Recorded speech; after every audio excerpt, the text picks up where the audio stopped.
The 2026 Chevy Equinox is more than an SUV. It's your Sunday tailgate and your parking lot snack bar.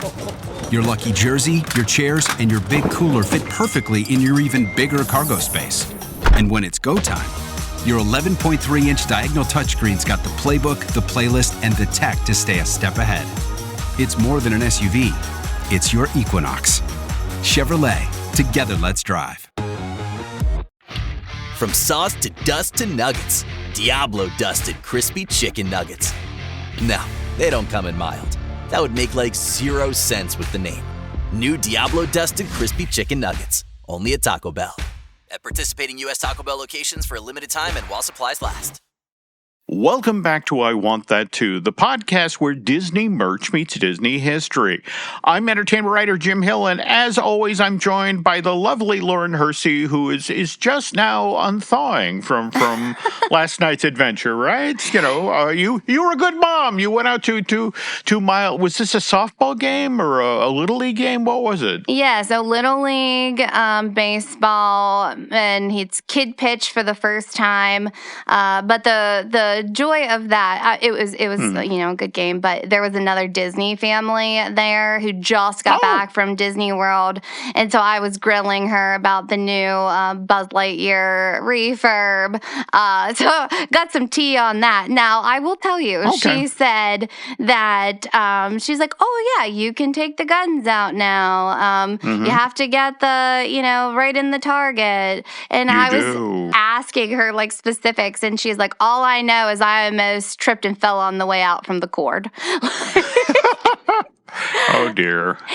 Yeah, so there was that. But I was ready for some Florida sun after sitting in the, 30-degree weather.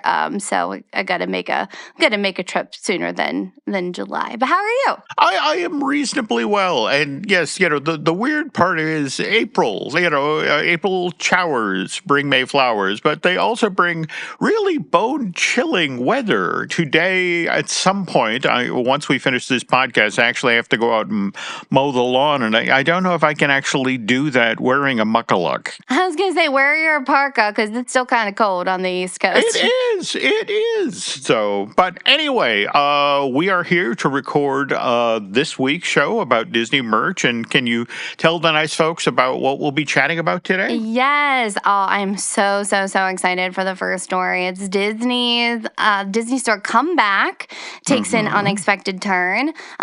Movie merch is becoming the main event, and a new theater experience hints at how Disney plans to tie it all together and make it immersive. If we were playing a drinking game, we'd all be hammered for as much as they say immersive.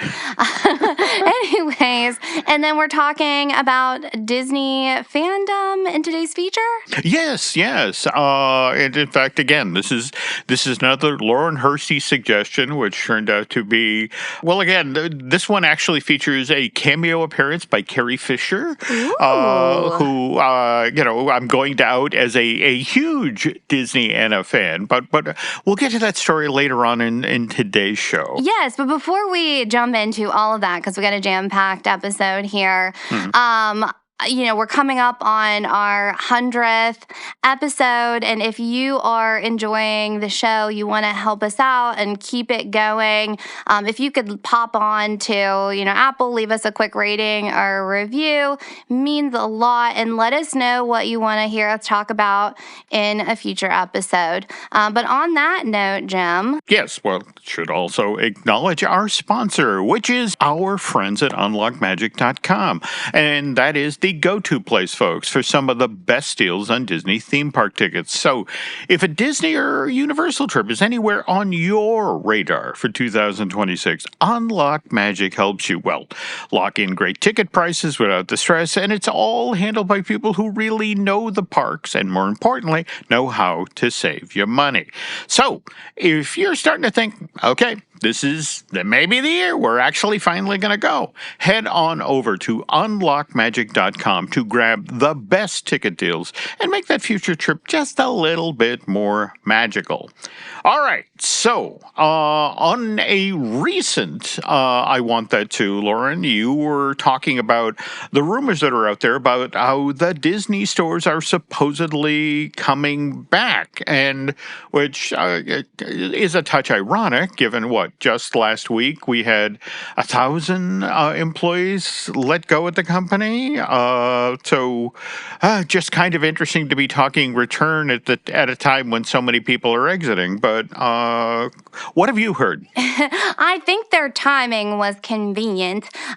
So we heard about the layoffs, and then the next day, it's like, hey, but look over here. Disney stores are coming back. So to just go back a little bit for context, I am on my TikTok, Reels, YouTube short journey. And so one of the things that I've been talking about on Diz and Hers is the Disney stores. So the first one was, I stumbled on that Disney store in Cincinnati and found out there were really only 22 left. And then a week later, I saw that rumor that says, hey, Disney stores could be returning. And then we got the actual facts as to what this is, like we talked about after the layoffs. So this is, it's not what, we were completely envisioning or talking about, but Disney is launching a new limited time retail concept. So it's bringing back Disney stores in a physical experience in select cities as more temporary, like pop-ups, rather than opening for good at permanent locations. They're giving, an opportunity to try things out. And just like we've talked about a million times on I Want That Too, Disney is all about the collaborations and not assuming 100% risk. They're okay with some of something versus like all of nothing, I guess. So this pop-up is going to be done in partnership with Go Retail Toys, and they're under the Go Retail group, allowing Disney to create this physical shopping experience without like all of the overhead. So some things that Disney has come out and said is these pop-ups are going to have signature Disney store touches and experiences just like the traditional stores. There's going to be opening ceremonies, immersive, take your drink, in-store designs, and products found only on the Disney store. So what I was jazzed about was that I think I manifested this. Like I just put it out into the universe, going to Cincinnati and then hearing the rumors. And the first shop, Jim, I kid you not, is coming to Pittsburgh, which is about 45 minutes an hour from me. And it's opening May 23rd. How wild is that? Oh, cool. All right. Now, let me just spitball this to you right now as we're recording the show. Because face it, you, me, and Eric have been talking, since the Universal exhibit opened in Philadelphia at the Franklin Institute, I want to say in February. We've been talking about making a trip down to Pennsylvania to check that out. Why don't we make a weekend of this? Yeah. So, with the idea that maybe, well, again, you, me, Eric, and Nancy will talk about this, but the notion of we go down and do the exhibit at the Franklin, so we can talk about that on the Epic Universal podcast, but we also deliberately make a stop at this pop-up. I mean, mind you, we obviously have to wait till after May 23rd when it actually comes up out of the ground. But well, listen, I'll be there on opening day regardless. I mean, like okay. I'm too invested in now. All so right. Look at us making the sausage on the podcast. But anyways, and it's not just not just Pittsburgh. They have announced Destination 2, which is in Westfield Garden State Plaza Mall in Paramus, New Jersey. How far is that from you? It doesn't necessarily matter if it's in New Jersey because Nancy's a Jersey girl. More to the point, Christmas Con is always held down in Jersey, so I will be down in Jersey this fall. All right, full coverage. There we go. So we'll get 2 bites of the same apple here, folks, and report back to you. But yeah, Paramus. I've spent entirely too much time in Paramus over the course of my life, so sure, I'll go there. I'll check this one out for us. So. Yes. All right. So switching gears, moving on. I mean, like we're living in this wild world, and things are changing.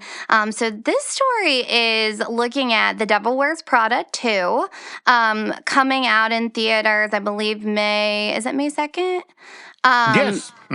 In fact, we just had the images from the red carpet are all over social media. I want to say it happened this past weekend or maybe even Monday night. Yeah, so it's interesting. We were watching, we got the WWE WrestleMania over the weekend, and we were watching commercials, and there was a movie coming out, and it was like, get your pre-sale tickets now. And I'm like, why is anybody buying pre-sale tickets for a movie? So they want to get you in early, and they're having these immersive experiences in the theater. So Devil Wears Prada, there's actually this purse, popcorn bucket that looks like something very high fashion that you can purchase at limited, quantities at the theater. So I originally saw it on AMC, but I guess Regal and Cinemark are also participating, and they are turning this standard movie outing into like a merch, driven event.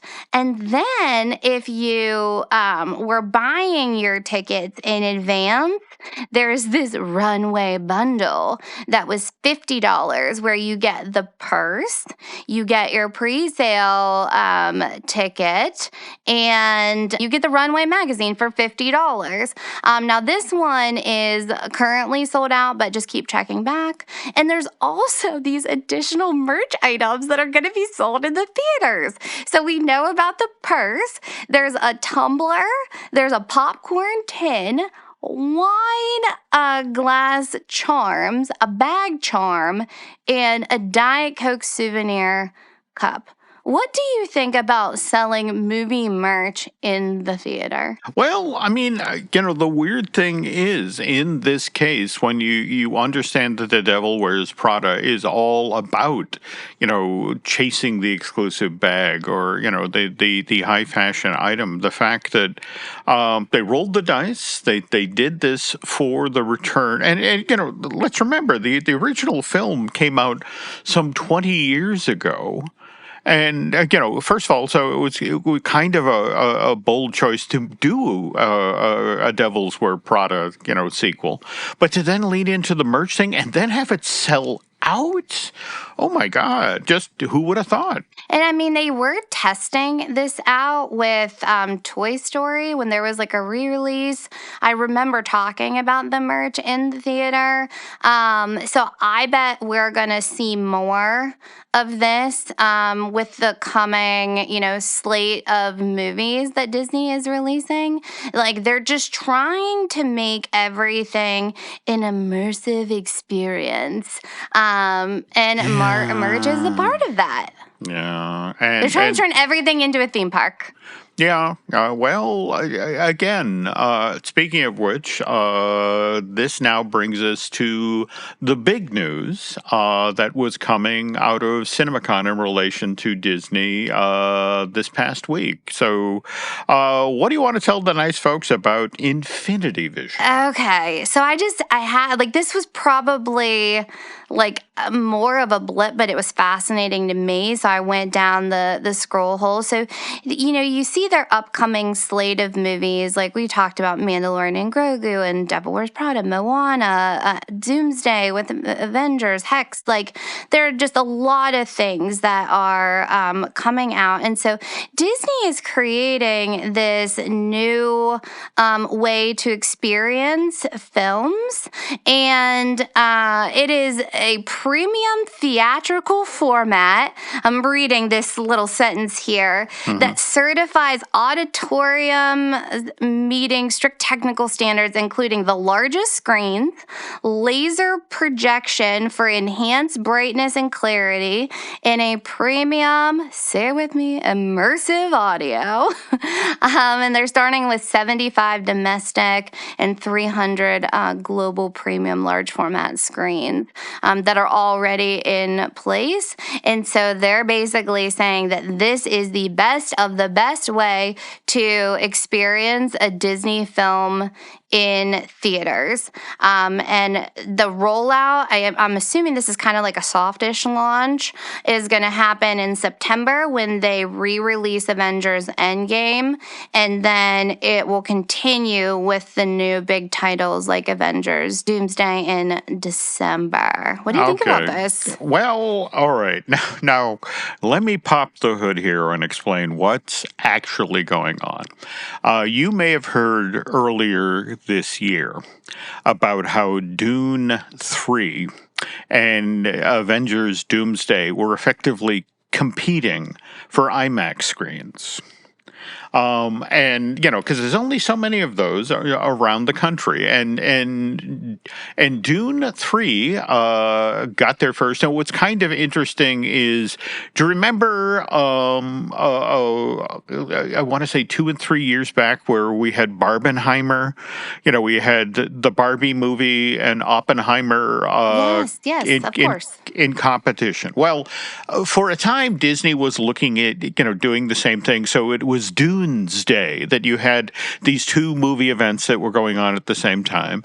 But the hard reality is that Dune 3 got there first. And so there's a couple of things that Disney is considering. One is actually pushing the opening date of Avengers Doomsday back 1 week so they can get some of these IMAX screens, at least for the opening week of this new Avengers film. But the other thing that Disney decided to do, because let's be honest here, this premium large format, the PLF, is what really drives opening weekend, and let's be honest, the second and third weekend as well, the box office, because people are paying top dollar to see a film in that format. So the notion of Disney going out and facing down a situation where we're going to have trouble getting IMAX screens around when Dune 3 comes out. So what they did is they invented this Infinity Vision thing. And again, the 75 domestic and 30 global premium large format screens that are going to be certified to show Disney films. This is kind of the how we fix our Doomsday problem. Oh, that makes sense. And just the whole notion of, we have certified that when you go to this theater, you're going to see a spectacular experience. It's a Disney Infinity Vision screen. You're going to see, the Doomsday to the best possible way. And again, what's interesting about how they've decided to introduce this is, again, the September, them re-releasing Avengers Endgame to theaters. But did you see the announcement that this actually will have new scenes that link in directly with Doomsday? No, I did not see that. And I feel like we've been watching so much Screen Crush, like analyzing every little bit about the film. Yeah. Well, that's exciting. It gives you a reason to go out and experience it. Well, that's it. But the funny thing is, literally last night, I am sitting on the couch next to Nancy. She is struggling to get fine-tuning up. We were having a tech issue. So I turn on the television, and I end up over at USA. And what do I end up doing for 40 minutes? I'm watching Endgame again. I turned it on, and it's literally the start of the battle, where it's Iron Man and Thor, and it's Captain America America facing down with Thanos, and it's like, well, here goes 40 minutes of my life. That's like I won't get to bed till 1 now. But yeah, I mean, it's just the notion. How many times am I actually gonna have to see this movie? And now I have to pay to go see it in large format because I got to see these extra little scenes that are supposedly gonna tee up Doomsday. So yeah, it's just the price you pay, man. To be a Marvel fan. I guess so. But anyway, again, it's a very fascinating way that Disney has decided this is how it's going to fix its IMAX screen problem by creating Infinity Vision. And the interesting thing is they're going to make us pay to go see. They're going to make us pay IMAX prices to go see. Doomsday, not necessarily on an IMAX screen. All right. Well, I think that does it for the news portion. And when we come back, we're going to talk about Disney fandom. But before that, this. Amazon presents Jeff versus Taco Truck Salsa. Whether it's Verde, Roja, or the orange one. For Jeff, trying any salsa is like playing Russian roulette with a flamethrower. Luckily, Jeff saved with Amazon and stocked up on antacids, ginger tea, and milk. Habanero? More like habanero, yes. Save the everyday with Amazon. Where is Daredevil? I'm right here. Don't miss the return of Marvel Television's Daredevil Born Again. So what's next? I feel liberated. We're gonna take this city back. Over-medicated. In an all-new season, now streaming only on Disney+. They're hunting us. It's time we started hunting them. I can work with that. This should be tons of fun. Marvel Television's Daredevil Born Again, now streaming only on Disney+. And we're back. So again, folks, look, I do what Miss Hersey tells me to. All right. So when I asked Lauren this week what she wanted me to do a feature about for the next I Want That Too, this is the email she actually sent me. She said, I was thinking it would be interesting to look at how Disney fans often do things first and how Disney then turns these ideas into official products or experiences and again, D23 and pin trading and even things like Disney bounding.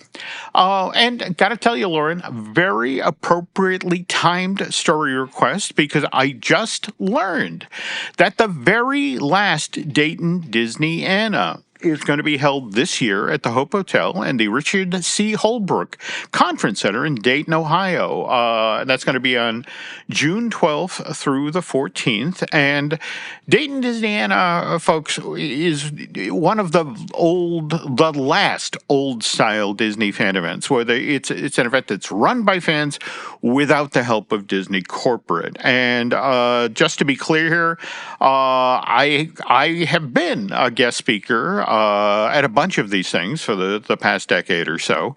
I didn't do it last year. That was when Nancy was recovering from her hip surgery. And to be honest, I don't know as I'm going to be doing it this year, the very last one, because, well, Nancy just had carpal tunnel surgery on one hand, and I have the stinking suspicion we'll be in the middle of recovery for the second hand in June. And I'm sorry to miss, if I wind up missing this, because I love Dayton Disneyana. It reminded me so much of the original Disney fan events of the 70s and the 80s, the Mouse Club or the annual conventions that the National Fantasy Fan Club used to hold in Anaheim at like the Jolly Roger Motel or the Emerald, or later when they got really big at the actual Disneyland Hotel in the convention space. So, and I mean, Jim, like, we wouldn't even have met if it wasn't. We met you at it wasn't Dayton. We met you in Indianapolis. That's right. Indie Disney That's right. meet, like That's for the right. first time. So this is the last. This is the like. It's not going to come back. Well, the Shine Golds have been doing this. They have been running this out in the middle of the country for the better part of a decade, and Gary and Anita are ready to move on with this phase of their life. And I'm incredibly grateful for all the time and the effort they put in. More to the point, the money that they've raised for the Pirate Packs organization. In fact, that's the other thing about the indie Disney fan meet as well. That that's the other thing. They always have a charity component, and I love that you're there talking about the stuff that you enjoy, but you're also helping a great cause. But anyway, so how did these things get started back in the day? Well, Lauren, you'll appreciate this. Once upon a time, back in the 50s, of course, there were the kids who sat in front of the television and watched the Mickey Mouse Club. But these kids then became the young adults who got swept up in the youth culture of the 1960s. And what was really ironic about this, Lauren, is this is the age where, the famous line was, never trust anybody over 30. But in 1968, Mickey Mouse turns 40. So can I trust Mickey? Of course you can trust Mickey. And in fact, during the 1960s, what was really popular to wear was a T-shirt with a pie-eyed Mickey on it.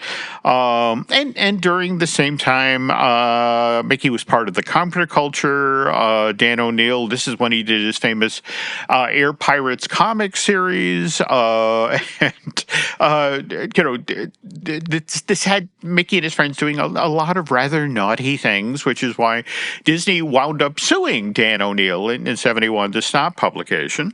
But the really crucial event that helped create Disney fandom, that happened in 1970, Lauren. And by the way, part of this story actually starts over in an entirely different movie studio, MGM.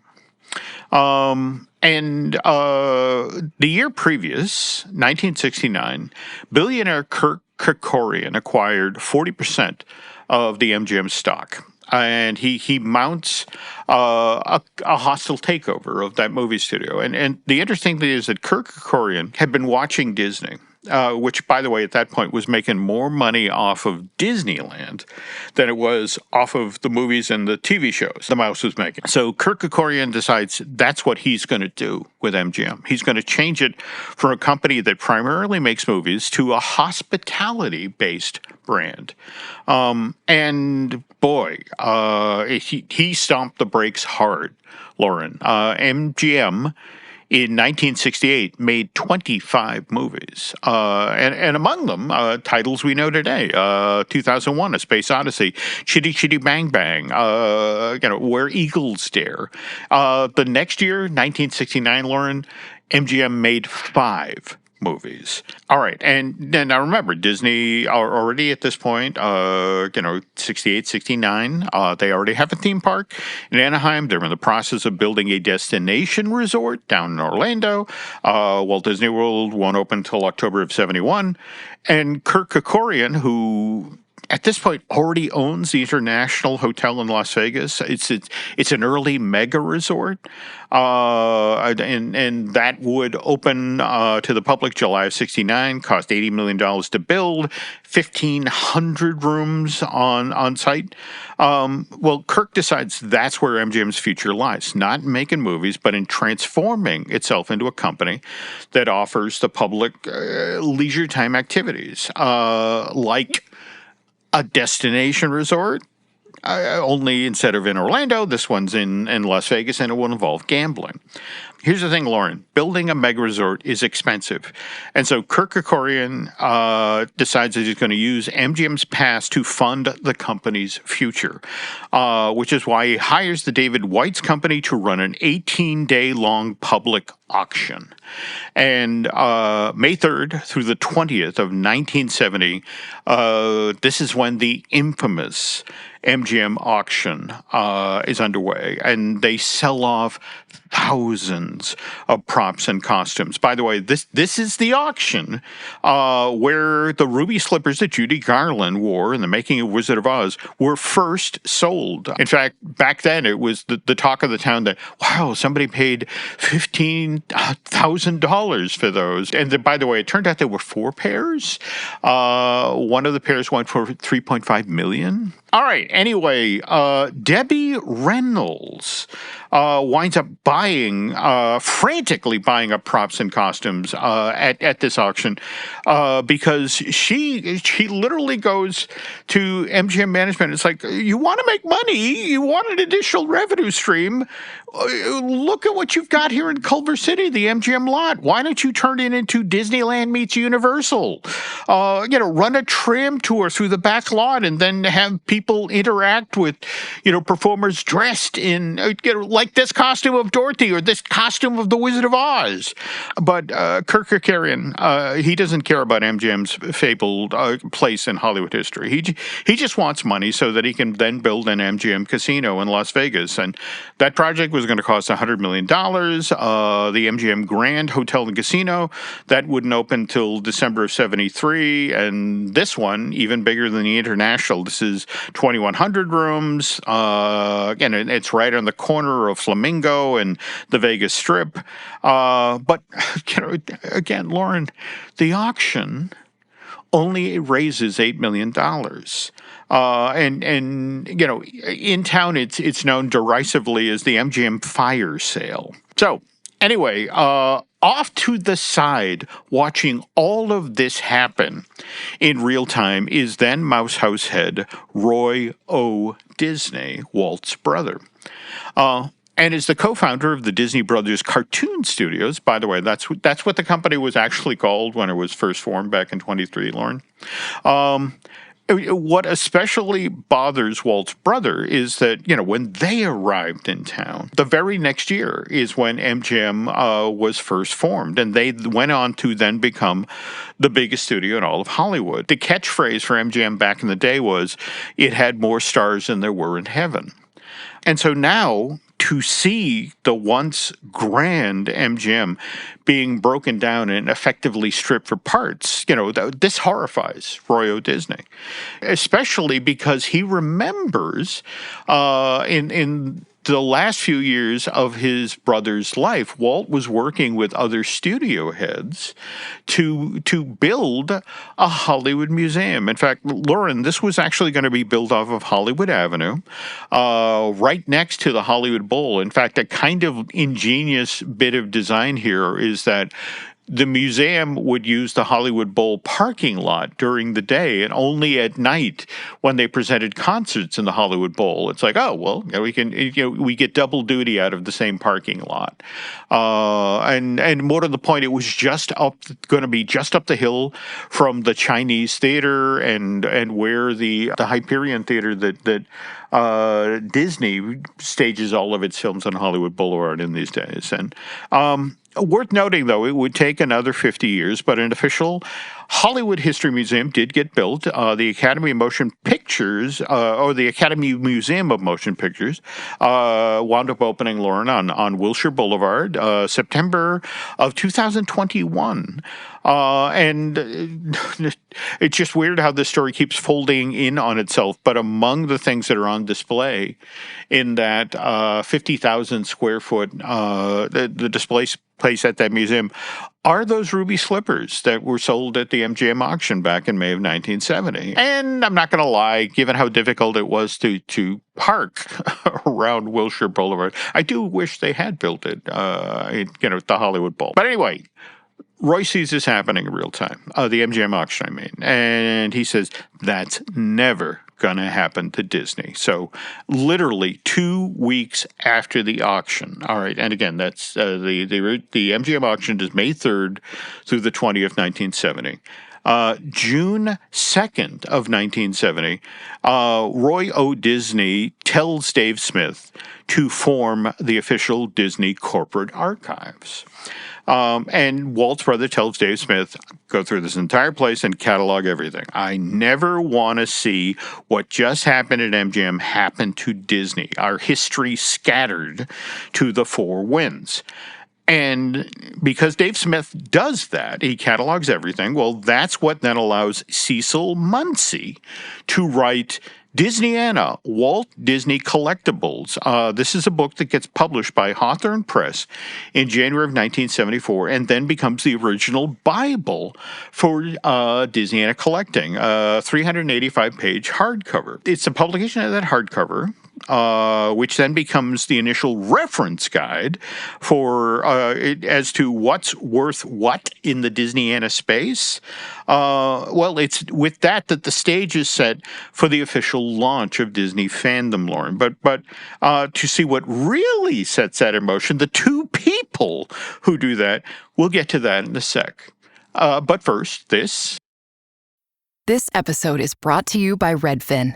You're listening to a podcast, which means you're probably multitasking. Maybe even scrolling home listings on Redfin, saving homes without expecting to get them. But Redfin isn't just built for endless browsing.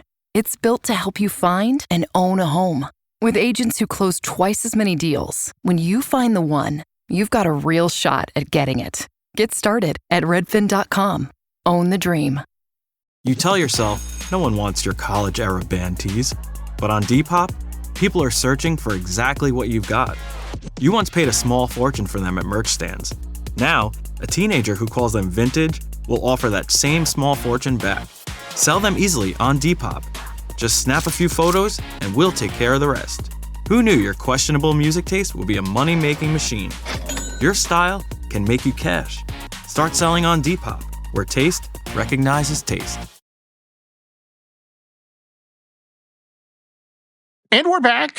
All right, so Lauren and I just spent a good chunk of the first half of today's feature talking about billionaire Kirk Kerkorian and how he basically strip-mined the heritage of MGM Studio, and again, the crown jewel of the old Hollywood studio system, to fund his dream of building a bunch of mega resorts in Las Vegas. And by the way, Lauren, Disney's hands aren't exactly clean here, because remember, among the ways that Kirk Kerkorian monetized MGM was by licensing the right to the MGM name and, by the way, 200 titles from the MGM Film Library to the Walt Disney Company in June of 1985. A 20-year-long licensing agreement. And it's this agreement that allows Walt Disney World's third gate, the Disney MGM Studio theme park, to get built in the mid to late 1980s and then throw open its doors May 1st of 1989. And look, there's an aspect of that project, the Disney MGM Studio theme park, that always made me a little sad because it proved what Debbie Reynolds was saying back in 1970 was true, that people would pay to see a theme park that had the MGM name on it. And by the way, if you want to get a sense of what that might have been like, if you had gotten the opportunity to tour the really for real MGM lot in Culver City, folks, go check out the movie That's Entertainment. This is a film that MGM put out in the theaters in June of 74. In fact, Lauren, it was created to help the studio celebrate its 50th anniversary of its founding, which happened back in April of 1924. And That's Entertainment turns out to be a big enough hit that it gets 3 sequels. There's a That's Entertainment Part 2 that gets released to theaters in May of 76. There's a follow-up called That's Dancing that shows up at your local multiplex in January of 85. And then finally, there is That's Entertainment 3. That gets released to theaters May of 1994.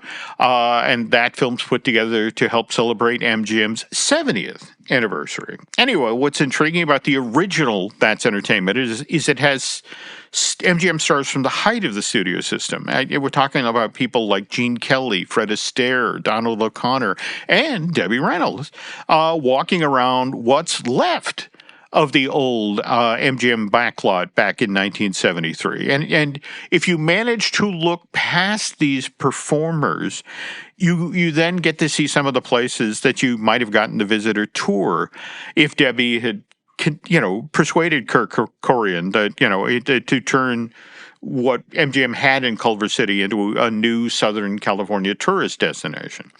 But here's the real irony. Now remember how at the MGM auction, again, May of 1970, Debbie is frantically buying up props and costumes so they wouldn't disappear into private collections, never to be seen again. Lauren, in 1992, Debbie buys the Clarion Hotel and Casino. This is a 12-story building in Las Vegas with 200 rooms. It's near the Las Vegas Strip. And a year later, she rebrands the place as Debbie Reynolds Hollywood Hotel and Casino, where the big draw at this casino is supposed to be Debbie's fabled collection of all those costumes and props that she personally rescued from the MGM auction in 1970. And Lauren, the really sad part of this story is, well, due to financial mismanagement, the Debbie Reynolds Hollywood Hotel and Casino, it has to declare bankruptcy in 1997. And because of the failure of this project, then saddles Reynolds with millions of dollars of bills that she just can't pay, she's eventually forced to sell off her fabled Hollywood memorabilia collection. Profiles in History puts these items up for bid in the 2010s. And some of the prices, Lauren, I mean, for example, the dress that Marilyn Monroe wore in Billy Wilder's 1959 period comedy, Some Like It Hot, just that one item went for $4 million. Wow.